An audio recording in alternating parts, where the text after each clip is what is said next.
கிறிஸ்துவுக்குள் பிரியமானவர்களே, ஆண்டவராய் இயேசு கிறிஸ்து நாமத்தில் உங்களை மகிழ்ச்சியோடு வாழ்த்துகிறேன். கர்த்தர் உங்களோடு இருப்பாராக, உங்களை ஆசீர்வதிப்பாராக. கிறிஸ்மஸ் பண்டிகைலாம் முடிஞ்சு போச்சு. ஆனால் கிறிஸ்மஸ் சம்பந்தமான செய்தி தான் இன்னும் முடியலை. ஏன்னா கிறிஸ்மஸ் கடந்து சென்றாலும் அதனுடைய சில தாக்கங்கள் இன்னும் நம்மத்தில் இருந்து கொண்டு தான் இருக்கும். அதனால் இன்றைக்கும் நாம் கிறிஸ்மஸ் தொடர்பான ஒரு செய்தி தான் கேட்க போகிறோம். கிறிஸ்மஸ் பண்டிகை கொண்டாடிட்டோம். கொஞ்சம் பேர் சொல்லுவாங்க, எதுக்கு இந்த மாதிரி வீண் பண்டிகை, அது இதெல்லாம் பைபிளில் இருக்குதா, இதெல்லாம் கொண்டாடலாமா அப்படின்னு கொஞ்சம் பேர் சொல்லுவாங்க. இதெல்லாம் தேவையற்ற வீண் செலவுன்னு சொல்லுவாங்க. இந்த மாதிரி பண்டிகையெல்லாம் உலக பிரகாரமான ஒரு கொண்டாட்டம்னு சொல்லுவாங்க. சரி, எப்படி இருந்தாலும் அதாவது இந்த பண்டிகை கொண்டாடுறதுல நிறைய நல்ல விஷயம் இருக்குது. ஏன்னா நாம் வருஷத்தில் 1-2 நாட்கள் நம்முடைய குடும்பத்தில் நம்முடைய பிள்ளைகளோட நாம் கொஞ்சம் டிஃப்ரெண்ட்டான ஒரு மூடோட சந்தோஷமாக இருக்கிறதுக்கு இந்த பண்டிகை ஒரு நல்ல உதவியாக இருக்குது. அது மட்டுமல்ல, நம்ம சர்ச்சுக்கு போகிறோம், சர்ச்சில் நிறைய நிகழ்ச்சிகள் நடக்குது, சபை மக்கள் எல்லாரையும் நம்ம பார்க்குறோம், கொள்கிறோம், பேசுகிறோம், பழகுறோம், நல்ல ஃபெலோஷிப்பெல்லாம் கிடைக்குது. அது மட்டுமல்ல, இப்படி ஒரு பண்டிகை இருக்கிறதுனால நாம் சில உறவினர்களுடைய இல்லங்களுக்கு செல்லுகிறோம், இல்லைன்னா அவங்க நம்ம இல்லத்துக்கு வராங்க, எல்லோரும் சேர்ந்து சாப்பிட்றோம், விருந்து வைக்கிறோம், நண்பர்களுக்கெல்லாம் நம்ம ஸ்வீட் அது கேக்கெல்லாம் கொடுக்குறோம். எனிகவும் கொஞ்சம் நல்ல ஒரு ஃபெலோஷிப் டைப் ரொம்ப நல்லாயிருக்கு. இந்த மாதிரி நிறைய பெனிஃபிட்ஸ் இருக்குது. அதனால் நாம் அந்த கிறிஸ்மஸ் பண்டிகை கொண்டாடுறத கொஞ்சம் ஜஸ்டிஃபை பண்ணுறதுக்கு விகசம் ஸ்ட்ராங் ரீசன்ஸ். அதனால் இந்த பண்டிகை கொண்டாடுறதே பாவம்னு சொல்ல முடியாது, இந்த பண்டிகை கொண்டாடுறதே தவறுன்னு சொல்ல முடியாது. இதில் நிறைய பெனிஃபிட்ஸ் இருக்குது.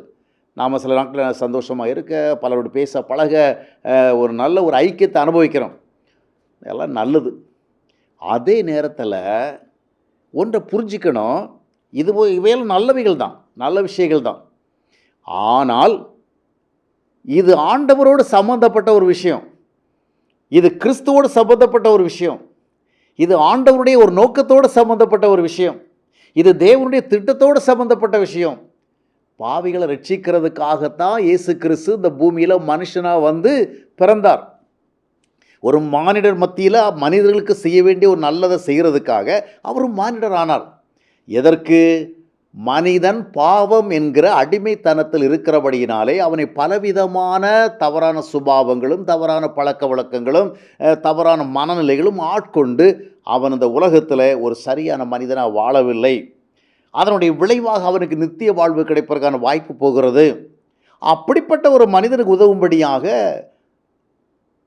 தேவகுமாரன் இந்த பூமிக்கு மனுஷராக பிறந்தார்.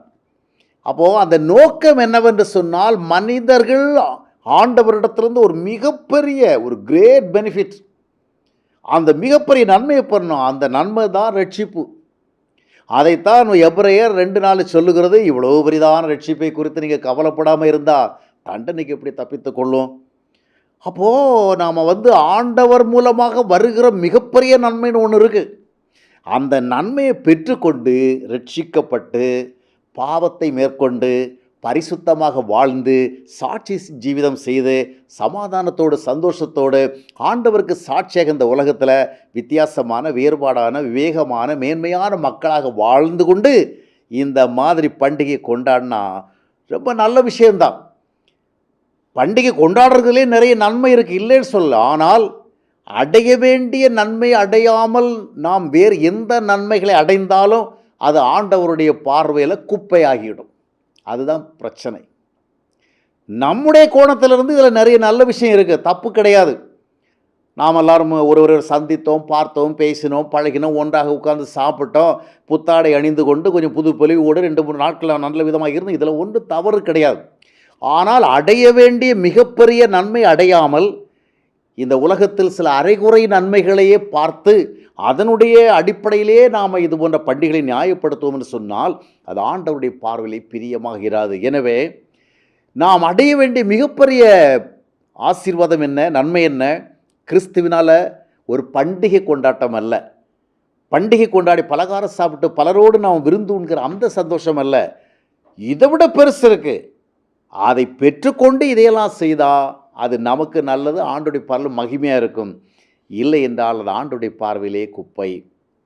தேவன் அளித்த நன்மையை பெறாதபடிக்கு உலக ரீதியாக எத்தனை நன்மைகளை நாம் இந்த பண்டிகையினுடைய பின்னணியிலே நாம் கண்டுபிடித்தாலும் ஆண்டவருடைய பார்வையில் அவைகளெல்லாம் ஒன்றுக்கு உதவாத குப்பைகளாக போய்விடும். எனவே ஆண்டவர் நமக்காக திட்டமிட்டு கொண்டு வந்த விலையேறப்பட்ட இரத்த சிந்தி உருவாக்கின அந்த ரட்சிப்பினை குறித்து நாம் சிந்திப்போம், தியானிப்போம். அந்த ரட்சிப்பை நாம் இன்னும் பெறாவிட்டால் இன்றைக்கே அந்த ரட்சிப்பை பெறுவோம். அதுதான் மிகப்பெரிய ஆசீர்வாதம், மிகப்பெரிய நன்மை.